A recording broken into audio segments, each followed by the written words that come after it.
Hello મિત્રો, કેમ છો? તમને ખબર છે કે ગુજરાત હાઈકોર્ટ બેલીફ અને પટાવાળા માટે ખૂબ ઉપયોગી મોડલ પેપર નંબર 1 છે મિત્રો, કે જેના અંદર 4-5 વિષયોને લગતા બધા પ્રશ્નો હશે મિત્રો. આજે આપણે 50 મોડલ પેપરના પ્રશ્નો જોઈશું, જે તમારી ગુજરાત હાઈકોર્ટના અંદર બહાર પડેલી હમણાંની જે એક્ઝામો છે મિત્રો, દાખલા તરીકે stenographer, computer operator, court manager, driver, પિયુન, DYSO, bailiff, દરેકના અંદર મિત્રો આ મોડલ પેપરના પ્રશ્નો તમને ખૂબ જ કામ આવશે. આ સિરીઝ હવે ચાલુ કરી છે બરોબર. જ્યાં સુધી તમારી એક્ઝામ પૂરી થાય ત્યાં સુધી મિત્રો આ મોડલ પેપરની સિરીઝ પણ આવતી રહેશે. આ પ્રકારના વિડીયો બનાવવાના અંદર ઘણી બધી મહેનત બનતી હોય છે, એટલે ચેનલ પર નવા હો તો ચેનલને સબસ્ક્રાઇબ કરી દેજો. આ વિડીયોની લિંક તમારા મિત્રોને શેર કરી દેજો.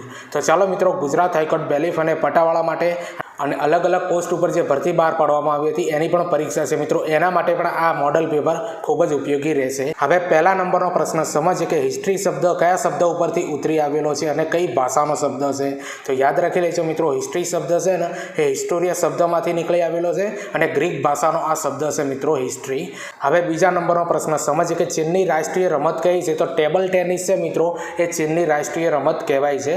હવે ત્રીજા નંબરનો પ્રશ્ન સમજીએ કે જીવ વિજ્ઞાનના પિતા તરીકે કોણ ઓળખાય છે. તો એરિસ્ટોટલ, જેને આપણે અરસ્તુ તરીકે ઓળખીએ છીએ મિત્રો, એ જીવ વિજ્ઞાનના પિતા તરીકે ઓળખાય છે બરોબર, એરિસ્ટોટલ.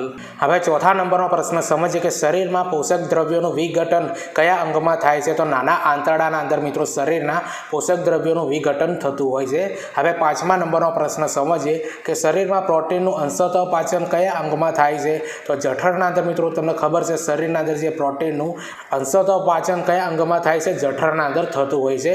હવે છઠ્ઠા નંબરનો પ્રશ્ન સમજીએ કે તાપી અને નર્મદા નદી વચ્ચે કઈ પર્વતમાળા આવેલી છે. તો સાતપુડા જે પર્વતમાળા છે મિત્રો, એ તાપી અને નર્મદા નદીના વચ્ચે આવેલી પર્વતમાળા છે બરોબર, સાતપુડા. હવે સાતમા નંબરનો પ્રશ્ન સમજીએ કે ભારતના પ્રથમ મહિલા રાષ્ટ્રપતિ કોણ હતા. તો શ્રીમતી પ્રતિભા પાટીલ છે મિત્રો, એ ભારતના પ્રથમ મહિલા રાષ્ટ્રપતિ રહી ગયેલા છે. હવે આઠમા નંબરનો પ્રશ્ન સમજીએ કે કોમ્પ્યુટરમાં દરેક લીટીઓની લંબાઈ અને સરખા માપમાં ગોઠવવાની પ્રક્રિયાને શું કહેવાય છે. તો એને છે મિત્રો જસ્ટિફિકેશન કહેવામાં આવે છે.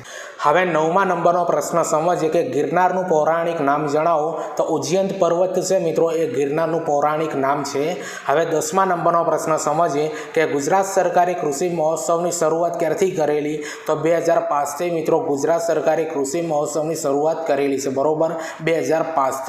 હવે 11મા નંબરનો પ્રશ્ન સમજીએ કે ગુજરાતનું ઊંઝા પછીનું બીજા નંબરનું કૃષિ વેપાર મથક કયું છે. તો દાહોદ છે મિત્રો, એ ગુજરાતનું ઊંઝા પછીનું બીજા નંબરનું કૃષિ વેપાર મથક કહેવાય છે, દાહોદ. હવે 12મા નંબરનો પ્રશ્ન સમજીએ કે પાટણ કઈ નદીના કિનારે આવેલું છે. તો આનો જવાબ આવશે મિત્રો સરસ્વતી નદીના કિનારે પાટણ આવેલું છે. હવે 13મા નંબરનો પ્રશ્ન સમજીએ કે હાઇડ્રોજનને સળગવાથી શું બને છે. તો હાઇડ્રોજનને સળગવાથી મિત્રો પાણી બને છે. હવે 14મા નંબરનો પ્રશ્ન સમજીએ કે કયું ગૃહ કાયમી ગૃહ છે. તો રાજ્યસભા છે મિત્રો, એ કાયમી ગૃહ કહેવાય છે.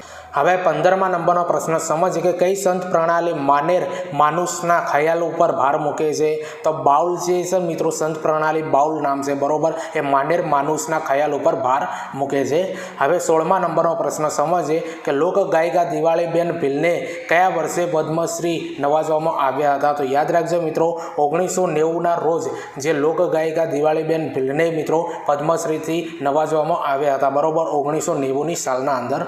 હવે 17મા નંબરનો પ્રશ્ન સમજીએ કે MS વર્ડમાં ફોન્ટ અને ફોન્ટ સાઇઝ બદલવા માટે કયા ટૂલબારનો ઉપયોગ કરવામાં આવે છે. તો ફોર્મેટિંગ ટૂલબારનો ઉપયોગ કરવામાં આવે છે.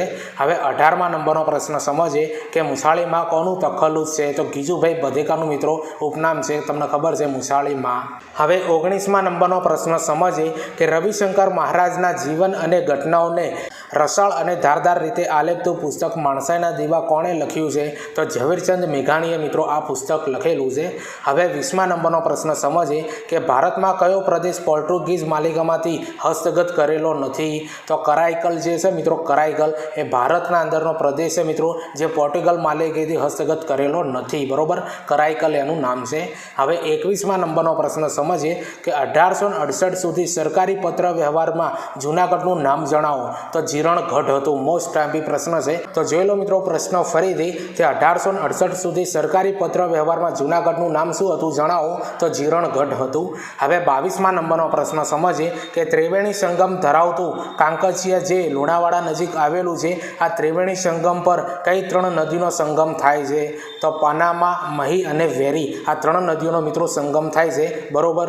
હવે 23મા નંબરનો પ્રશ્ન સમજીએ કે જામ રાવળે વસાવેલ જામનગરનું સ્થાપના વર્ષ જણાવો. તો 1540 છે મિત્રો. એ જામ રાવળે વસાવેલ જામનગરનું સ્થાપના વર્ષ કહેવાય છે. બરોબર, 1540. તો જુઓ મિત્રો, આ મોડેલ પેપર 1ના અંદર જે બી આ પ્રશ્નો છે એ ઘણા બધા વિષયોને આવરીને બનાવવામાં આવ્યા છે. કોમ્પ્યુટરના પ્રશ્નો આના અંદર આવી જશે, વિજ્ઞાન ટેકનોલોજીના પ્રશ્નો આવી જશે, ઇતિહાસના આવી જશે. બરોબર. એટલે આ બધા વિષયોનું મિક્સઅપ છે મિત્રો. એટલે આ જે મોડલ પેપરના વિડીયો છે એ તમારા માટે મિત્રો ખૂબ જ કામ આવવાના છે અને આ મોડલ પેપર ચાલુ રહેશે મિત્રો. તમે પણ જુઓ, તમારા મિત્રોને શેર કરી દો. ચેનલ પર નવા હો તો ચેનલને સબસ્ક્રાઈબ કરી દેજો. હવે 24મા નંબરનો પ્રશ્ન સમજીએ કે કયા શહેરની પાસે અશોકનો શિલાલેખ છે. તો જૂનાગઢની પાસે મિત્રો અશોકનો શિલાલેખ છે. હવે 25મા નંબરનો પ્રશ્ન સમજીએ કે સિનોર તાલુકો ગુજરાતના કયા જિલ્લામાં આવેલ છે. તો વડોદરા જિલ્લાના અંદર મિત્રો આ સિનોર તાલુકો આવેલો છે. હવે 26મા નંબરનો પ્રશ્ન સમજીએ કે કુબેર વાવ ગુજરાતના કયા જિલ્લામાં આવેલી છે. તો મોરબી જિલ્લાના અંદર મિત્રો આ કુબેર વાવ આવેલી છે. હવે 27મા નંબરનો પ્રશ્ન સમજીએ કે કયા વર્ષમાં ચીની મુસાફર યુએન સાંગે જૂનાગઢની મુલાકાત લીધી હતી. તો 640ના અંદર મિત્રો તમને ખબર છે કે ચીની મુસાફર યુએન સાંગે જૂનાગઢની મુલાકાત લીધી હતી. કઈ સાલના અંદર? 640ની સાલના અંદર. હવે 28મા નંબરનો પ્રશ્ન સમજીએ કે પિલાવજીરાવ ગાયકવાડ નિર્મિત કિલ્લો સોનગઢ કયા જિલ્લામાં આવેલો છે. તો તાપી જિલ્લાના અંદર મિત્રો આ કિલ્લો આવેલો છે, જે પિલાજીરાવ ગાયકવાડ નિર્મિત છે અને કિલ્લાનું નામ છે મિત્રો સોનગઢ. એ તાપી જિલ્લાના અંદર આવેલો છે. હવે 29મા નંબરનો પ્રશ્ન સમજીએ કે લાખા ફુલાણીનો પાળિયો કયા જિલ્લામાં આવેલો છે. તો રાજકોટ જિલ્લાના અંદર મિત્રો આ લાખા ફુલાણીનો પાળિયો આવેલો છે. તો જો મિત્રો આ મોડલ પેપર 1ના પ્રશ્નો તમને કેવા લાગ્યા? હજુ આ સિરીઝ આગળ ચાલુ રહેશે. આવા પ્રશ્નો મિત્રો તમારી જે ગુજરાત હાઈકોર્ટના અંદર જે અલગ અલગ પોસ્ટ ઉપર જે પરીક્ષા બહાર પાડવામાં આવી છે 20 ઓક્ટોબરથી લઈને 27 ઓક્ટોબરના અંદર, આવા પ્રશ્નો તમારી એક્ઝામના અંદર જોવા મળશે ને આ લેવલવાળા. એટલે આ મોડલ સિરીઝને તમારા મિત્રોને શેર કરી દેજો. ચેનલ પર નવા હો તો ચેનલને સબસ્ક્રાઈબ 100% કરી દેજો. હવે 30મા નંબરનો પ્રશ્ન સમજીએ કે મકરપુરા પેલેસનું નિર્માણ કોના દ્વારા થયું હતું. તો મહારાજા ખંડેરાવ દ્વારા મિત્રો આ મકરપુરા પેલેસનું નિર્માણ કરવામાં આવ્યું હતું. હવે 31મા નંબરનો પ્રશ્ન સમજીએ કે ગુજરાતની કઈ નદી ઉપર ગોલ્ડન બ્રિજ આવેલો છે. તો ગુજરાતની નર્મદા નદી ઉપર મિત્રો આ ગોલ્ડન બ્રિજ આવેલો છે. હવે 32મા નંબરનો પ્રશ્ન સમજીએ કે મીનાક્ષી મંદિર ક્યાં આવેલું છે. તો મદુરાઈના અંદર મિત્રો આ મીનાક્ષી મંદિર આવેલું છે. હવે 33મા નંબરનો પ્રશ્ન સમજીએ કે દેલવાડાના દેરા કયા રાજ્યમાં આવેલા છે. તો રાજસ્થાનના અંદર મિત્રો આ દેલવાડાના દેરા આવેલા છે. હવે 34મા નંબરનો પ્રશ્ન સમજીએ કે ભારતમાં સતી પ્રથા પ્રતિબંધક કાનૂન ક્યારે અમલી બન્યો. તો 10 ડિસેમ્બર 1829ના રોજ મિત્રો ભારતના અંદર સતી પ્રથા પ્રતિબંધક કાનૂન અમલી બન્યો હતો. બરોબર, 10 ડિસેમ્બર 1829ના. હવે 35મા નંબરનો પ્રશ્ન સમજીએ the arctic home in the Vedas ગ્રંથના લેખક કોણ છે. તો બાળ ગંગાધર તિલક છે. તો મિત્રો ગુજરાત હાઈકોર્ટ દ્વારા આ મોડલ પેપર 1ના અંદર જે આ પ્રશ્નો છે એ તમને કેવા લાગ્યા? હજુ પ્રશ્નો આગળ ચાલુ છે. આ પ્રકારના વિડીયો બનાવવાના અંદર ઘણી બધી મહેનત બનતી હોય છે. એટલે ચેનલ પર નવા હો તો ચેનલને સબસ્ક્રાઈબ કરી દેજો. આ વિડીયોની લિંક તમારા મિત્રોને શેર કરી દેજો. તમને ખબર છે મિત્રો કે ગુજરાત હાઈકોર્ટ દ્વારા જે અલગ અલગ વિભાગ ઉપર જે ભરતીની પરીક્ષાઓ બહાર પાડવામાં આવી છે, દાખલા તરીકે stenographer, computer operator, court manager, driver, પિયુન, DYSO અને બેલીફ, તો આ બધાની તૈયારી મિત્રો સારી રીતે આપણી ચેનલ ઉપર કરવી હોય મિત્રો તો એક આખું પ્લેલિસ્ટ બનાવી છે મિત્રો ગુજરાત હાઈકોર્ટ બેલીફ ભરતી 2024-25, જેના અંદર મેં આ વિષયો પર વિડીયો બનાવ્યા છે. તમે વિષયો પણ જોઈ લો મિત્રો. ગુજરાતી ભાષા ઉપર વિડીયો બનાવ્યા છે, વ્યાકરણ ઉપર બનાવ્યા છે, સામાન્ય જ્ઞાનના વિડીયો બનાવ્યા છે, રમતગમતના વિડીયો બનાવ્યા છે, કરંટ અફેર્સના વિડીયો બનાવ્યા છે અને કોમ્પ્યુટરના જે તમારા અભ્યાસક્રમના અંદર જે વિષયો નક્કી થયા છે એ બધા વિષયો આના અંદર આવરી લીધેલા છે. બરોબર, એ આખું પ્લેલિસ્ટની લિંક મિત્રો આ વિડીયોની ડિસ્ક્રિપ્શનના અંદર આપી દે મિત્રો. ત્યાંથી તમે મને જોઈન કરી દો અને તમારા મિત્રોને એ બધા વિડીયોની લિંક શેર કરી દેજો. તમે આ લિંક ઉપર જઈને વિડીયો જુઓ અને તમારા મિત્રોને બધા વિડીયોની લિંક શેર કરી દેજો. તો તમને ખબર છે મિત્રો ટેલિગ્રામ ઉપર ટીચિંગ અજય કરીને મારી એક ચેનલ છે. બરોબર, એની લિંક પણ આ વિડીયોની ડિસ્ક્રિપ્શન અંદર આપી દે. સૌપ્રથમ મિત્રો તમે એના ઉપર જઈને મને જોઈન કરી દો, કારણ કે એના અંદર વિડીયોની આવનારી ભરતીઓની પોસ્ટ અપલોડ કરતો હોઉં છું અને જે ગુજરાત હાઈકોર્ટની હમણાં પરીક્ષા નજીક છે એટલે એને જે લગતા મેં વિડીયો બનાવ્યા છે મિત્રો એની લિંક પણ એના અંદર અપલોડ કરતો હોઉં છું કે જેથી કરીને યુટ્યુબ ઉપર તમારે સર્ચ ન કરવું પડે. એટલા માટે ટેલિગ્રામ ચેનલને જોઈન કરી દો. હવે 36મા નંબરનો પ્રશ્ન સમજીએ કે ભારતમાં જ્વાળામુખી ક્યાં આવેલો છે? તો અંદમાન નિકોબાર ટાપુઓ પર.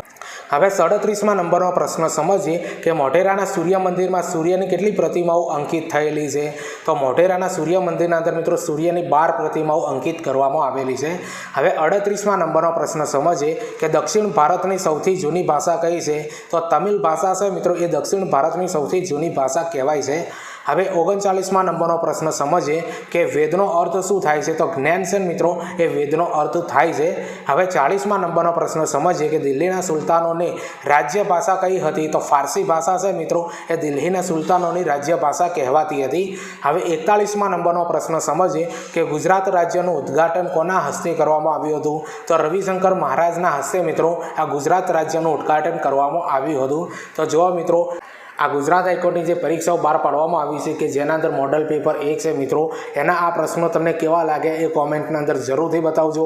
ચેનલ પર નવા હો તો ચેનલને સબસ્ક્રાઈબ 100% કરી દેજો. હવે 42મા નંબરનો પ્રશ્ન સમજીએ કે કયા મહારાજાએ ભાવનગરમાં સ્વતંત્ર રાજ્યતંત્રની સ્થાપના કરી હતી? તો કૃષ્ણકુમારસિંહજીએ, બરોબર. હવે 43મા નંબરનો પ્રશ્ન સમજીએ કે પોશીના તાલુકો કયા જિલ્લામાં આવેલો છે? તો સાબરકાંઠા જિલ્લાના અંદર મિત્રો આ પોશીના તાલુકો આવેલો છે. હવે 44મા નંબરનો પ્રશ્ન સમજીએ કે કચ્છમાં આવેલો બન્ની વિસ્તાર શેના માટે જાણીતો છે? તો ઊંચા ઘાસ માટે મિત્રો જાણીતો છે કચ્છના અંદર આવેલો આ બન્ની વિસ્તાર. હવે 45મા નંબરનો પ્રશ્ન સમજીએ કે કંઠીનું મેદાન અને વાગડનું મેદાન કયા જિલ્લામાં આવેલું છે? તો કચ્છ જિલ્લાના અંદર મિત્રો આ કંઠીનું મેદાન અને વાગડનું મેદાન આવેલું છે, બરોબર, કચ્છ જિલ્લાની અંદર. હવે 46મા નંબરનો પ્રશ્ન સમજીએ કે દર વર્ષે મેઘાણી મહોત્સવનું આયોજન કયા જિલ્લામાં થાય છે? તો બોટાદ જિલ્લાના અંદર મિત્રો દર વર્ષે મેઘાણી મહોત્સવનું આયોજન કરવામાં આવે છે, બરોબર, બોટાદ જિલ્લાના અંદર. હવે 47મા નંબરનો પ્રશ્ન સમજીએ કે સુદર્શન સરોવર ક્યાં આવેલું છે? તો જૂનાગઢના અંદર મિત્રો આ સુદર્શન સરોવર આવેલું છે. હવે 48મા નંબરનો પ્રશ્ન સમજીએ કે ચિંકારા અભયારણ્ય કયા જિલ્લામાં આવેલું છે? તો કચ્છ જિલ્લાના અંદર મિત્રો ચિંકારા અભયારણ્ય આવેલું છે. હવે 49મા નંબરનો પ્રશ્ન સમજીએ કે જૂનાગઢ અને ચાંપાનેરનો કિલ્લો કોણે જીત્યો હતો? તો મોહમ્મદ બેગડાએ મિત્રો જૂનાગઢ અને ચાંપાનેરનો કિલ્લો જીત્યો હતો. હવે તમને ખબર છે મિત્રો કે ગુજરાત હાઈકોર્ટ માટે આ મોડલ પેપર નંબર 1 હતો, જેના અંદર 50મા નંબરનો લાસ્ટમાં નંબરનો પ્રશ્ન છે અને આગળ મોડલ પેપરની સિરીઝ ચાલુ રહેશે મિત્રો, જે તમારી એક્ઝામના અંદર 100% કામ આવશે મિત્રો પાસ કરવા માટે. એટલે આ વિડીયોની લિંક તમારા મિત્રોને શેર કરજો. ચેનલ પર નવા હો તો ચેનલને સબસ્ક્રાઈબ કરી દેજો. તો 50મા નંબરનો પ્રશ્ન આપણે સમજીએ કે જમશેદપુર કઈ નદીના કિનારે વસેલું છે? તો સ્વર્ણ નદીના કિનારે મિત્રો આ જમશેદપુર વસેલું છે. તો મિત્રો જુઓ, આ ગુજરાત હાઈકોર્ટ માટે મોડલ પેપર 1ના આ 50 પ્રશ્નો તમને કેવા લાગ્યા એ કોમેન્ટ કરીને જરૂરથી બતાવજો. તમને ખબર છે મિત્રો કે ગુજરાત હાઈકોર્ટ માટે આપણી ચેનલ પર તૈયારી થાય છે, આખું પ્લેલિસ્ટ તૈયાર કરવામાં આવી છે. આ વિડીયોની ડિસ્ક્રિપ્શનના અંદર લિંક આપી દે મિત્રો, ત્યાંથી તમે એ બધા વિડીયો જુઓ, તમારા મિત્રોને શેર કરો.